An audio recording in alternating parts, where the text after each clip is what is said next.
What happens when one of Hollywood's largest stars gets completely blindsided on live TV by questions that cross every conceivable line? What happens when a host chooses to toss professionalism out the window and go for the kill? Instead, tonight we're diving into the blow-up battle that had Jennifer Lopez walking off Jimmy Kimmel's set, leaving millions of viewers stunned and the entertainment world buzzing. This isn't another celebrity interview gone wrong. This is a masterclass in how quickly things can go off the rails when respect goes out the door. Before we get into this incredible story, make sure you hit that subscribe button and leave a comment below, because you won't believe what happens. Trust me, you'll want to watch for every single word of this train wreck. The stage was set like any other Tuesday night taping of Jimmy Kimmel Live. The crowd buzzed with energy, cameras rolled, and Jennifer Lopez had just taken the stage to thunderous applause. She looked absolutely gorgeous in a stunning emerald green dress, her signature smile lighting up the studio as she waved at the crowd. Everything seemed nice and normal as she settled into the guest chair, crossing her legs gracefully and fiddling with her hair, with that confident poise she's well known for. Jimmy Kimmel, smiling broadly, waited for the applause to die down before leaning forward, with what appeared to be genuine enthusiasm. "Jennifer Lopez, everybody," he announced, waving toward his guest as the crowd continued to rave about it. "Thank you so much for being here tonight, J-Lo. You look absolutely incredible as always." Jennifer's smile was warm and sincere as she replied, "Thank you, Jimmy. It's great to be here. I've been waiting for this." "Well, we've been waiting for you," Kimmel replied, riffling through his note cards with practiced ease. "You know, there's so much to talk about tonight, your new projects, your music, your business enterprises. But first I have to ask about something that's been everywhere in the tabloids lately." The change in Jennifer's expression was slight, but palpable to anyone paying close attention. Her smile remained, but something behind her eyes shifted, a slight tension creeping into her posture. "Oh, here we go," she said with a light laugh that didn't quite reach her eyes. "What are they saying now?" Kimmel chuckled, but there was an edge to it that hadn't been there moments before. "Well, you know how it is, people love to talk. But I'm curious about your thoughts on some of the criticism you've been getting about your recent performances. Some people are saying you're not quite bringing the same energy you used to." The question hung in the air like a challenge. Jennifer's professional smile faltered for just a fraction of a second before she recovered. But the damage was done. The tone had been set, and it wasn't the respectful, fun interview atmosphere that had been promised during the pre-show discussions. "I'm sorry, what exactly are you referring to?" Jennifer asked, her voice maintaining its pleasant tone but with a new undercurrent of steel. "Because I've been getting nothing but positive feedback from my audiences and the people I work with." Kimmel's grin widened, and there was something almost predatory about it now. "Well, I mean, let's be honest here. You're not 25 anymore. Some people are wondering if maybe it's time to, adjust expectations a little bit. Maybe focus more on the business side of things rather than trying to keep up with artists half your age." The studio fell into an uncomfortable silence. Even the audience seemed to sense that something had shifted. Their earlier enthusiasm replaced by a tense quiet. Jennifer's hands, which had been resting casually on the armrest of her chair, now gripped it slightly tighter. "Excuse me," she said, her voice dropping to a dangerously quiet level. "Are you seriously sitting here questioning my ability to perform because of my age? Hey, I'm just asking the questions that are on everyone's mind," Kimmel said, holding up his hands in mock defense but still grinning like he was enjoying himself. "I mean, we've all seen the videos online. Some of the dance moves aren't quite as sharp as they used to be. The vocals seem a little strained sometimes. I'm just wondering if you've noticed it too." Jennifer's jaw tightened, and for a moment she looked like she was calculating her next move very carefully. The professional in her was wearing with the human being who had just been insulted on national television. When she spoke again, her voice was controlled but icy. "Jimmy, I've been in this business for over 3 decades. I've sold millions of records, starred in countless films, and built multiple successful businesses. If you think I'm going to sit here and let you disrespect me on your show, you're mistaken." But Kimmel wasn't backing down. If anything, he seemed emboldened by her response. "Look, I respect everything you've accomplished.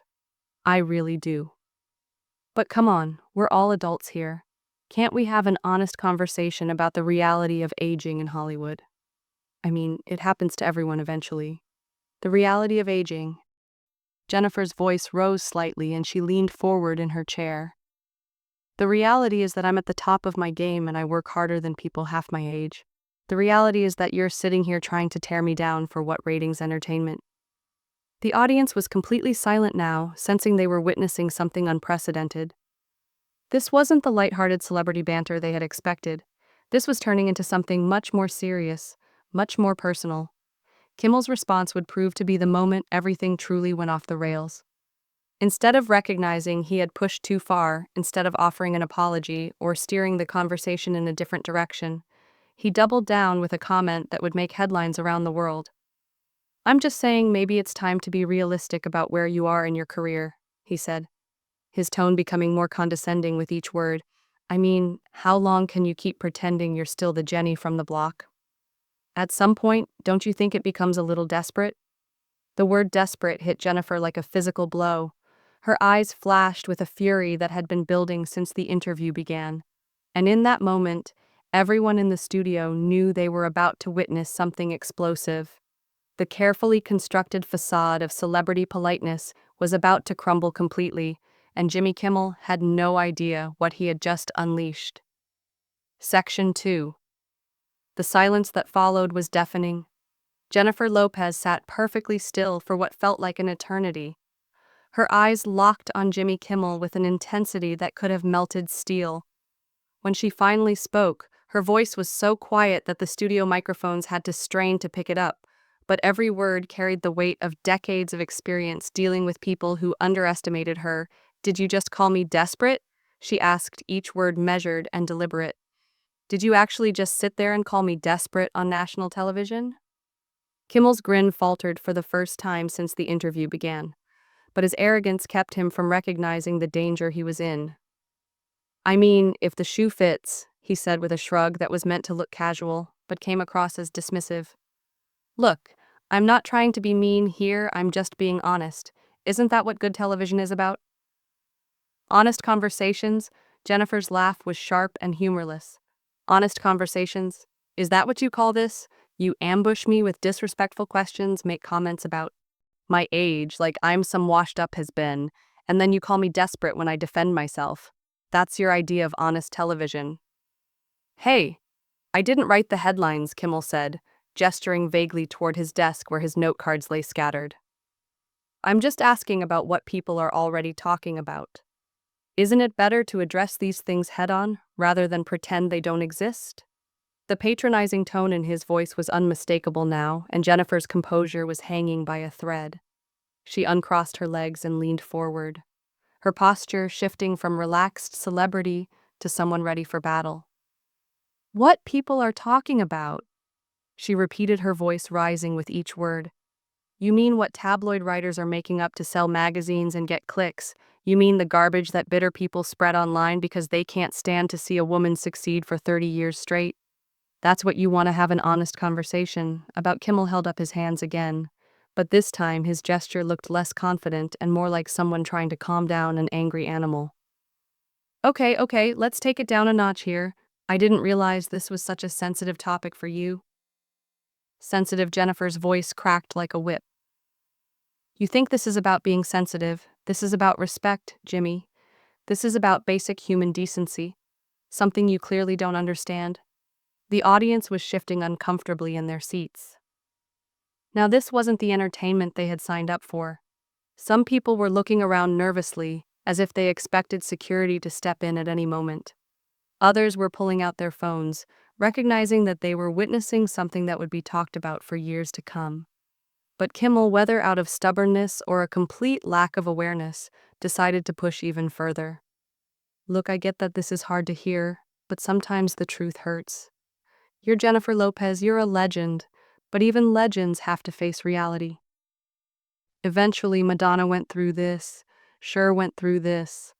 It's just part of the business. Don't you dare compare me to other women as if we're all the same." Jennifer snapped, her professional mask finally slipping completely. "Don't you dare sit there and act like you're doing me some kind of favor by insulting me to my face. And don't you dare pretend this is about truth when it's really about your own pathetic need to tear down successful women." Kimmel's face flushed red, and for the first time since the disaster began, he looked genuinely angry rather than smugly amused. Now hold on.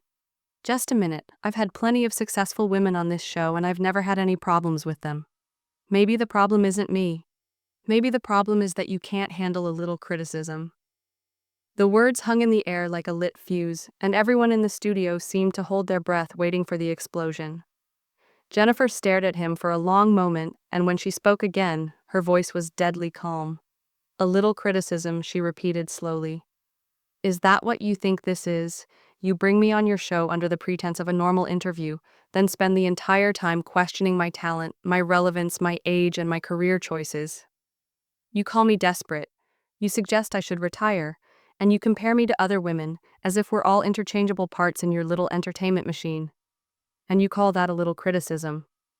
I'm just doing my job, Kimmel said defensively. But his voice had lost much of its earlier confidence. Sometimes that means asking tough questions. If you can't handle that, maybe you shouldn't be doing interviews. The audacity of his statement seemed to shock even him as soon as the words left his mouth. But it was too late to take them back.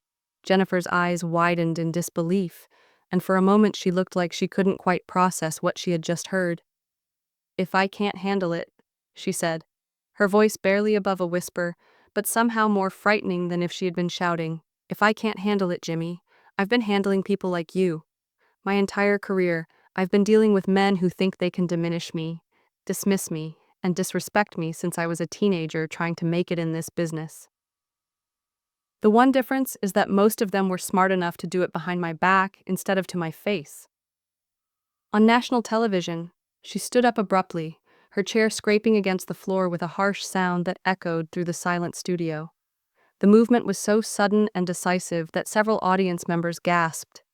Kimmel looked up at her from his desk, and for the first time since the interview began, there was something like fear in his eyes. You know what the real problem is here, Jimmy? Jennifer continued, towering over him now, with all the presence and power that had made her a star for 3 decades. The real problem is that you're a small, insecure man who gets his kicks from trying to make powerful women feel small. You hide behind your desk, and your jokes, and your fake smile. But underneath it all, you're just another bully who can't stand the fact that I've accomplished more in my career than you ever will in yours. Kimmel's mouth opened and closed like a fish gasping for air, but no words came out. The tables had turned completely. The man who had been so confident and controlling just minutes earlier now looked like a child who had been caught doing something wrong. And the worst part? Jennifer continued, her voice growing stronger with each word, is that you actually think you're clever. You think you're being edgy and provocative when really you're just being cruel and small-minded. You think tearing me down will somehow build you up, but all you've done is show everyone exactly who you really are. The studio was so quiet that the hum of the cameras seemed loud in comparison. Jennifer looked around at the audience, many of whom were staring at her with a mixture of shock and admiration. Then she turned back to Kimmel, who was still sitting behind his desk, looking like he wished he could disappear. I've been in this business long enough to know when someone is trying to make a name for themselves at my expense, she said, her voice cutting through the silence like a blade. But what you don't seem to understand is that I didn't get where I am by letting men like you walk all over me. I got here by standing up for myself, by demanding respect, and by never ever letting anyone make me feel less than what I am. She paused, letting her words sink in. And when she spoke again, her voice was filled with a quiet fury that was somehow more devastating than any scream could have been. So, here's what's going to happen. Jimmy, I'm going to walk off this stage with my dignity intact. And you're going to sit there and think about what kind of person you want to be. Because right now you're showing the world that you're exactly the kind of man that women like me have been fighting against our entire lives. Kimmel finally found his voice, but it came out as a weak, stammering attempt to regain control of a situation that had spiraled completely beyond his grasp. Now let's just calm down here. This is still my show, and I think you're overreacting to what was just supposed to be a normal interview conversation. The word overreacting was like throwing gasoline on a fire. Jennifer's head snapped toward him with such force that several people in the front row actually leaned back in their seats. Her eyes blazed with a fury that had been building for the entire disastrous interview. And when she spoke, her voice carried the full weight of every insult, every slight, and every moment of disrespect she had endured. "Overreacting," she said, and the way she pronounced each syllable made it sound like a curse word. "Jimmy, you have spent the last 15 minutes systematically trying to tear me down on national television, questioning everything from my talent, to my age, to my relevance. And you think I'm overreacting? You think calling a woman desperate and washed up is just normal interview conversation?" Kimmel shifted uncomfortably in his chair. Finally seeming to grasp that he had crossed a line he couldn't uncross. "I never said you were washed up. I was just asking questions that the audience might be wondering about. It's what talk show hosts do?" "No." Jennifer said, her voice rising to a level that commanded attention from every person in that studio. "What talk show hosts do is treat their guests with respect. What talk show hosts do is create an environment where people feel comfortable sharing their stories and promoting their work. What you do is ambush women and try to humiliate them for your own entertainment." She took a step closer to his desk, and Kimmel actually pushed his chair back slightly, as if he was afraid she might reach across and grab him. The power dynamic had shifted so completely that the man who had been so confident and controlling just minutes before now looked like he was shrinking into his chair. "You want to know what's really desperate, Jimmy?" Jennifer continued, her voice growing louder with each word. "What's desperate is a middle-aged man who gets his thrills from making successful women feel inferior. What's desperate is sneaking up behind your desk and your writers and your fake audience laughter and taking apart people who have done more than you ever will." The audience was quiet now, leaning forward word for word. Some people had their phones out, recording what they knew instinctively was going to be a moment in TV history. Others were just sitting there agog at watching one of the world's biggest stars completely dismantle a talk show host on his own show. Kimmel made one final desperate reach for getting back in charge. "Look, I think we're getting a little out of control here. Why don't we just take a breath and maybe talk about your new projects instead? I'm sure the audience would love to hear about what you're doing." Jennifer laughed, but it was a laugh devoid of humor. "Oh, now you want to talk about my projects? Now you want to show an interest in my work after you've spent the entirety of the interview wondering if I'm even still relevant anymore? You think you can just flip a switch and act like the last 15 minutes didn't happen? I'm trying to provide us both with an out of this," Kimmel said. And there was a note of desperation creeping into his voice for the first time. "We can recover from this interview if we just move on and talk about something else. An out." Jennifer's voice reached a fevered pitch that seemed to fill every corner of the studio. "Jimmy, there is no way out of this. You made your choice when you chose to disrespect me. You made your choice when you called me desperate. You made your choice when you suggested that I should retire and fade away quietly like some relic from another time." She paused, looking around the studio at the cameras, the crew and the audience, all of whom were watching her with rapt attention. When she began speaking again, her voice was strong and clear, and filled with the kind of authority that comes with 30 years of fighting for respect in an industry that doesn't give easily, freely. "But here's what you didn't count on, Jimmy. You didn't count on the fact that I'm not going to sit here and take it. You didn't count on the fact that I'm going to stand up for myself and show everyone watching exactly what happens when you try to tear down a woman who has spent her entire career refusing to be torn down." Kimmel opened his mouth to respond, but Jennifer held up her hand, and the gesture was so commanding that he actually fell silent mid-breath. "I'm not finished." She shook her head, and there was something almost pitying in her face as she looked down on him. "But what you don't understand is that women like me didn't get where we are by being good little house guests.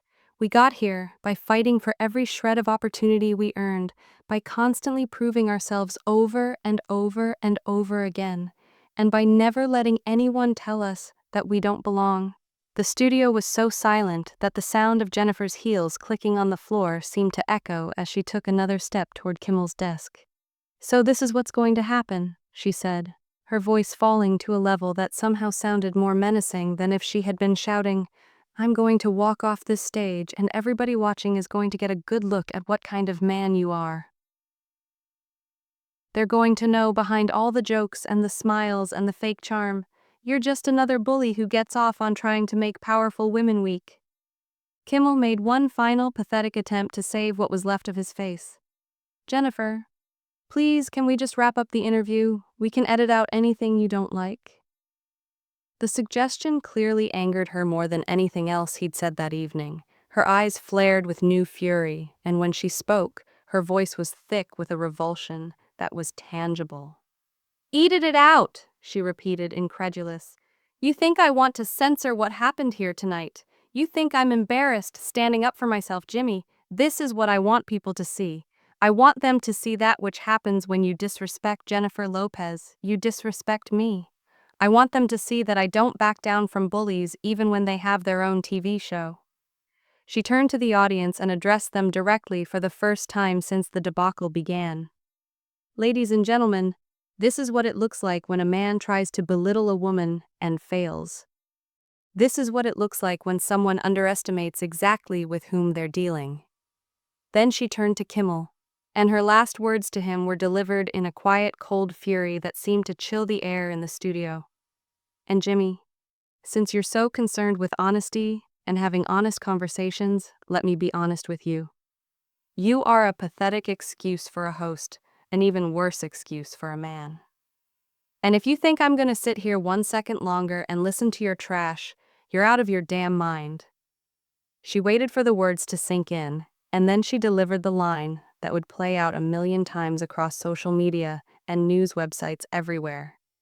"So you know what, Jimmy, you..." The words rang out over the frozen studio like the crack of a pistol. For a moment, nobody moved, nobody breathed, nobody made a sound. Then Jennifer Lopez turned on her heel and strode for the door with all the poise and elegance of the superstar that she had always been and always would be.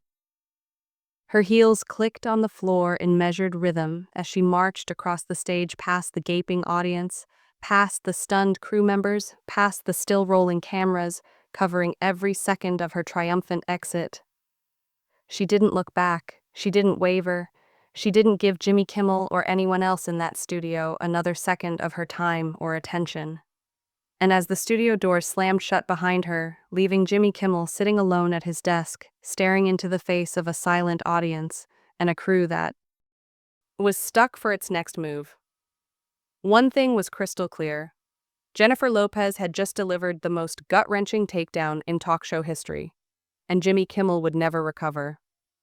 So what do you think, was Jennifer Lopez right to walk out of the show? Or did Jimmy Kimmel have a legitimate point about asking tough questions? Drop your thoughts in the comments below. Hit that subscribe button if you want more fiery celebrity stories like this one, and let me know what other Hollywood showdowns you'd like to hear about. Next, trust me, this town's got moments like these coming out of its ears, and I'm just getting started.